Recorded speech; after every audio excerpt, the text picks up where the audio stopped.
Hello everyone and welcome back to day 2 of our F125 hot lap and setup guide. Yes, we return this weekend here to the Shanghai International, home of course of the Chinese Grand Prix. This circuit against the AI, one of the toughest inside the F1 games just because they're very good at it. But in League Racing, online, everything like that, it honestly, I think, is one of the best tracks for getting some great battles as well. It's high speed, it's fast, it's flowing, but of course with those two snail sections at opposite ends of the lap as well, it is really tricky. And of course, who can forget the awful final corner with just how easy it is to invalidate your lap. Of course, as we always do in these videos, first of all, I'm going to slow it down. I'm going to talk you through what you need to be looking for around this venue. Then I'll show you the setup we've used. And last but not least, I'll leave you guys with our hot lap. Of course, get yourself subscribed if you're new. We're trying to hit 15k subs on the channel.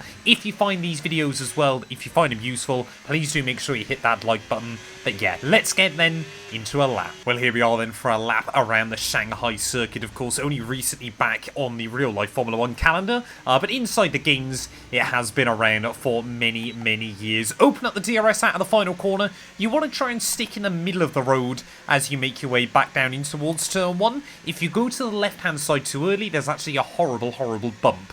There it is. But you're going to be in 8th gear by the time you get down in towards turn 1. Of course, it's a very fast entry. Down 1 gear. Just started to nudge the brake down a 2nd gear through the first part of the corner. Now, there are so many different lines you can take through this snail section. I prefer to run the car out wide, but you want to be down into 2nd gear and make sure you get it right up on that apex curb there. Don't run it over, otherwise you're going to be kind of in a world of hurt with oversteer. And then through turn 2, scrub the speed off. I prefer to keep the car tight to the apex on the exit. Short shift up to 3rd if you need to, but then be really careful as you try and roll the throttle off of turn 2 and at turn 3 there. You get a quick chance for a breather again as you make your way through turn 4. Of course, a flat-out kink, not really a corner in a Formula 1 car, but you want to be getting the car back over to the left-hand side there. Hard on the brakes at the 100-meter board. Don't be afraid to run a little bit deep into the corner because you want to be focusing on getting a straight line exit there. Avoid the curb on the outside, 2nd gear through the corner,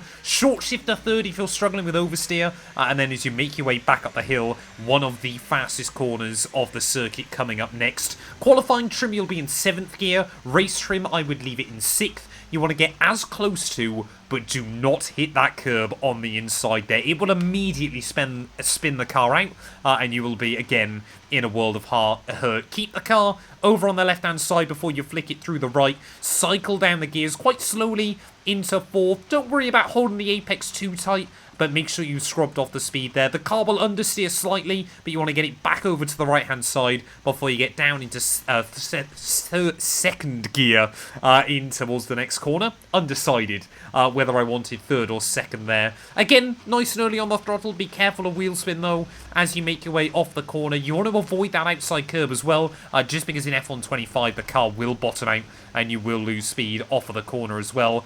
Keep it over on the right-hand side as you make your way up then in towards the 2nd snail section of the lap. Again, you're aiming for the 100-meter board right at the start of the curb. Get the car back down the gears. You want 2nd gear through the entry. I find I actually do attack this curbing on the inside quite a lot. You might be able to find a little bit of time against your rivals because this is where the DRS zone is activated. Short shift back up into 3rd through the first part, and then don't be afraid to short shift up to 4th on the exit. This traction zone, the most important of the entire lap. On the exit, some people prefer to run the car out quite wide. I really like to hold a tight line through the exit of the corner, but try and get back on the full throttle as soon as you can. But of course, as soon as you know that you're not going to have to blend out of the throttle once again there. Like I said, that traction zone can be absolutely horrible. Making your way, though, down the back straight, of course, again, you get a bit of a chance to breathe, a bit of a chance to think. You're going to be up in 8th gear, well in excess of 200 miles an hour, and you're going to be preparing yourself for the penultimate corner of the lap. Down here, you've got braking markers from 200 meters out. Skip the first one, line yourself up after the second one. You want to brake about 110 meters out just before the start of the curb, all the way down into second gear for the hairpin. Don't be afraid to attack the curbs again, but nice and easy on the throttle. Luckily, the tractors open up nicely on the exit, so you can get the car out wide before you bring it back over to the right-hand side, ready for the final corner of the lap. I'm going down 1 gear in qualifying trim, down 2 gears in race trim, so you're going to be in 5th gear through that final corner. Again, avoid the curb on the outside, open up the DRS, and that is going to be a lap of the Shanghai circuit. A really, really tricky one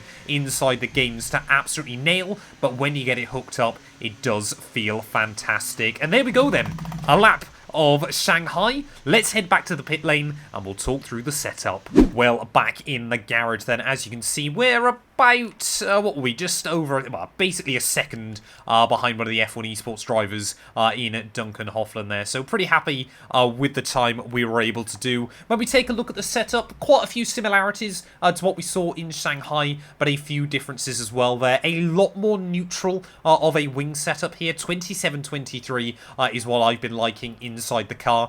85-40 on the diff. Again, this circuit traction zone's even more important than they were in Australia.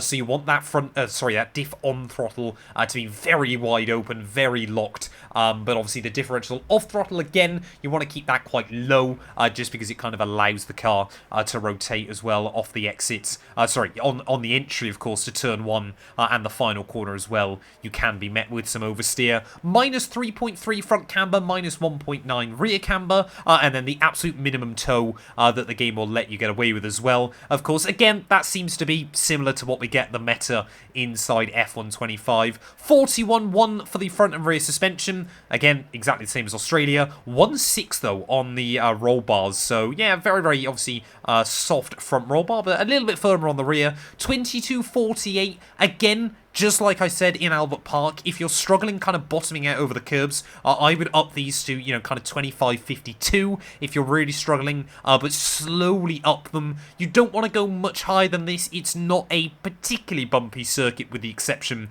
of the start-finish straight, and you will just be costing yourself time around the lap. 54 front brake bar, so 100% brake pressure. Again, in race trim, I might bring that down to about 97, just to try and look after the tyres a little bit better as well. And then the tyre pressures, again, maximum front, minimum rear. It gives you both responsiveness from the front end, but also gives you the traction off of the corners as well. Like I said, traction is the big focus around this circuit. Thank you all so much for watching though. If you have enjoyed, please do make sure to leave a like, get yourselves subscribed. We'll be back tomorrow ready at Suzuka, of course, the only figure of 8 circuit on the F1 calendar. But for now, I'll leave you guys with a hot lap here of Shanghai.